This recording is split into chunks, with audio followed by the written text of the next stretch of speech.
ഇപ്പോൾ കേരളം നിങ്ങളാണ് ഭരിക്കുന്നത്. ഇവിടെ സാമ്പത്തിക ഇടപാടുകളുമായി ബന്ധപ്പെട്ട ചില വിഷയങ്ങളുണ്ട്, ഗൗരവപൂർണ്ണമായ വിഷയങ്ങളുണ്ട്, പൈസ വാങ്ങിയതടക്കമുള്ള വിഷയങ്ങളുണ്ട്, ആത്മഹത്യാ പ്രേരണ തുടങ്ങിയ വിഷയങ്ങൾ മാത്രമല്ല, പല ഘടകങ്ങളുള്ള വിഷയമാണ്.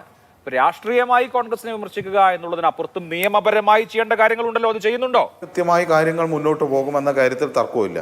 അത് കൃത്യമായി മുന്നോട്ട് പോയത് കൊണ്ടാണ് ഇവർ നേരത്തെ ആരെങ്കിലും പരാതിയുമായി വന്നിട്ടുണ്ടോ എന്നുള്ളതാണ് ഐ സി ബാലകൃഷ്ണന്റെ ആദ്യത്തെ ചോദ്യം, MLA ചോദ്യം.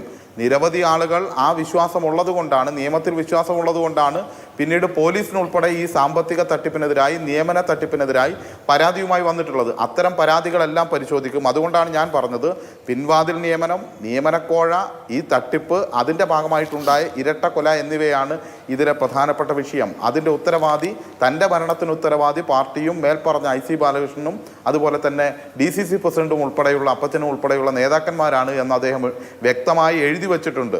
ഏതെങ്കിലും വാക്കോ വാചകവും വെച്ച് നടക്കുന്ന ചർച്ചയല്ല, എഴുതി വെച്ച അദ്ദേഹത്തിൻ്റെ കുറിപ്പിൽ തന്നെയുണ്ട് എൻ്റെ മരണത്തിന് ഉത്തരവാദി ആര് എന്ന്. അതിനനുസരിച്ച് അന്വേഷണം പോകും. ഇവർ പറയുന്ന വാചകങ്ങൾക്ക് എന്തെങ്കിലും ഉത്തരവാദിത്വം ഉണ്ടെങ്കിൽ ഐ സി ബാലകൃഷ്ണൻ MLA സ്ഥാനം രാജിവെച്ച് ഈ അന്വേഷണത്തെയും ജനങ്ങളുടെ മുന്നിലും നിൽക്കാൻ വേണ്ടി തയ്യാറാകണം. പിന്നെ അദ്ദേഹം സുധാകരൻ പറഞ്ഞ കാര്യത്തെ ഇവിടെ ന്യായീകരിക്കാൻ വേണ്ടി ശ്രമിച്ചു. ഇപ്പം ഞാനിവിടെ കാണിക്കുന്നത്, നമ്മുടെ ചർച്ചയിലിരിക്കുകയായതുകൊണ്ട് നമുക്ക് ലൈവ് കാണാൻ വേണ്ടി പറ്റില്ലല്ലോ, ആധികാരികമായി റിപ്പോർട്ടർ ചാനലിൽ ലൈവ് വന്ന ഒരു കാര്യമാണ്. അരുൺ അവതരിപ്പിക്കുന്ന പരിപാടിയുടെ ഭാഗമായിട്ടാണ്. അതിന്റെ സ്ക്രീൻഷോട്ടാണ് ഞാൻ ഇവിടെ കാണിക്കുന്നത്. അതിന്റെ വിശ്വാസതയ്ക്ക് പേര് കേട്ട ചാനലാണ്. പറഞ്ഞ കാര്യമാണ് നമ്മൾ കേട്ടത്. വീണ്ടും പറഞ്ഞു. ഇത് പൊതുസമൂഹത്തിന്റെ മുന്നിലാണ്.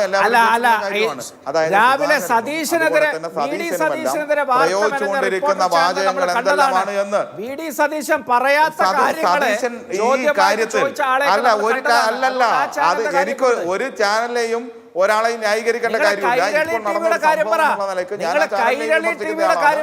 സംശയമില്ല. പക്ഷേ എല്ലാ മാധ്യമങ്ങളെയും നല്ലവണ്ണം വിമർശിക്കുന്ന ആളുകളാണ് ഞങ്ങൾ. പക്ഷേ ഒരു വാർത്ത എന്നുള്ള നിലയ്ക്ക് ഈ ചർച്ചയുടെ ഇടയിൽ വന്ന കാര്യം സൂചിപ്പിച്ചു എന്ന് മാത്രം.